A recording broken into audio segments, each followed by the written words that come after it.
Hi, shout out. Nandito kami ngayon sa Dawan.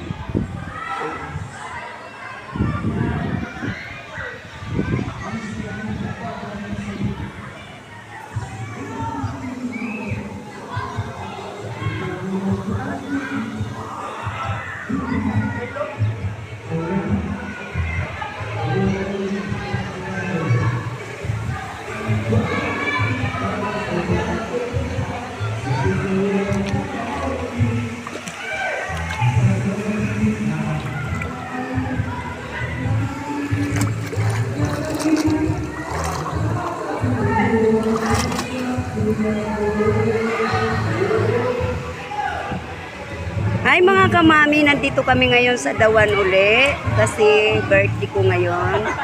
Kaya nagkaayaan maligo kasi mainit naman ngayon ang panahon. Kaya tara, let's go! Magtampisaw na tayo! Yan. Buti konti lang ang tao ngayon, nakaraan ng daming tao.